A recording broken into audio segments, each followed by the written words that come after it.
There exists a YouTuber named The Amazing Atheist.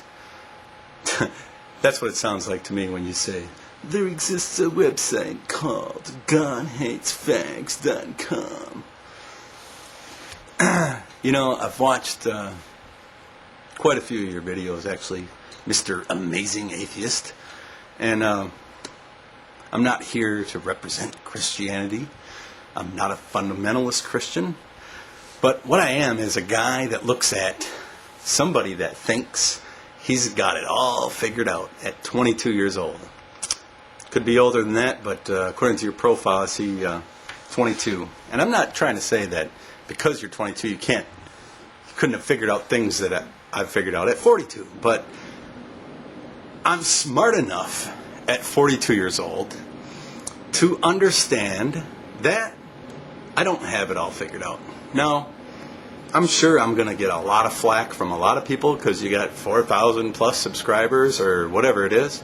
And who in the hell is this guy that is coming on to dare challenge the Amazing Atheist? You might be a nice enough guy in real life. I don't know, but it just seems a little funny that you try to act and come off as some sort of intellectual.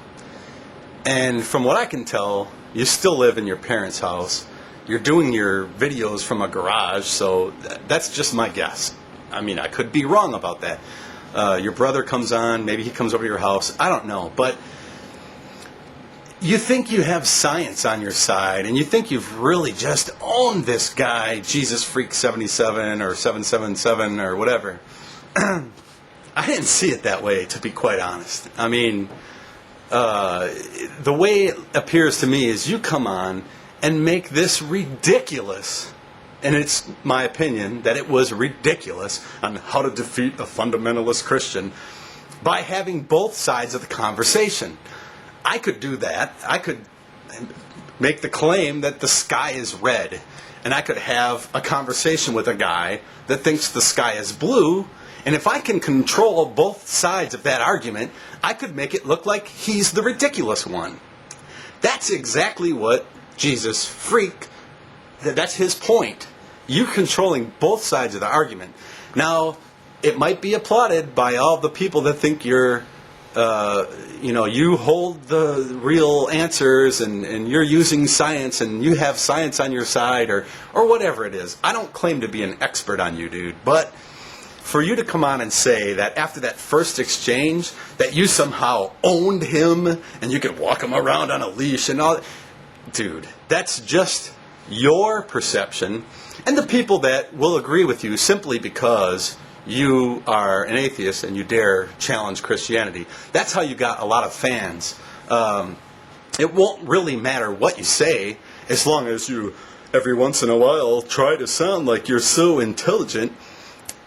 But, and that would be fine if that's the way you presented yourself all the time. But what happens when this guy comes back a second time or a third time is you just start making these profanity-laced videos, which is really your crutch. You can't keep the argument up, it appears, without going into this over-the-top, and you have to use things like, just because I said God took it in the ass.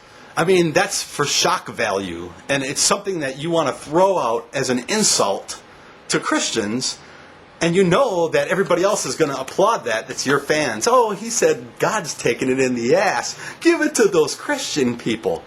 That's the way I see it. I don't think you win anything with this, or I don't think that you won anything with this guy. I don't think you maybe understood his point. That you can't have both sides of the conversation and then claim that there's some enlightened... I mean, I was able to see what the guy was trying to say, but maybe I'm just not smart enough to see it from your point of view. You didn't own the guy. I don't think you could stand on stage with him and have an objective audience say, oh yeah, that guy won for sure because the Jesus Freak dude is just totally owned by that guy. It just doesn't come across that way. The having science on your side, this is 2007, and I remember when people used to say, come on, this is 1980. we've got it all figured out now. I mean, that was quite a while ago. But in 1980, I was in high school. People thought, yeah, we have it figured out now.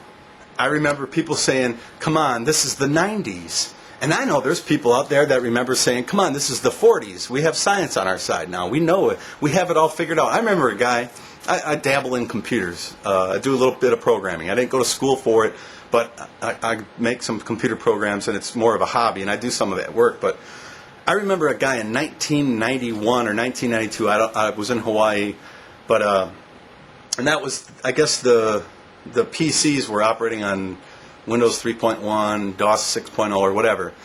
And I remember him telling me that and that was just when I was getting started in computer programming, for PCs anyways. He said, there's no point in pursuing computer programming because everything that you can do on a computer has already been programmed. And I thought, wow, that's kind of discouraging, but I didn't believe it. Think about the progress we've made just in since 1991 and now. Computers are completely different. We have this internet, we have high speed, we can sit here and make videos to each other. Certainly, if this guy was to be in front of me now, I could say, look at the arrogance that you had back in 1991, that you thought everything had been invented. So that's my video. I guess I will wish you continued success on YouTube. Keep on preaching to the choir, brother. And end your videos with your little deal at the end there and be all cool because you can swear and everything. But am I being condescending? Well, yeah, because that's kind of what you do the best. It's like, I remember when I was maybe 12, it would have seemed cool that I could say, peace the fuck out, and end my videos that way. But, dude, whatever. Grow up, and I guess I'll end it for now. Have a good one.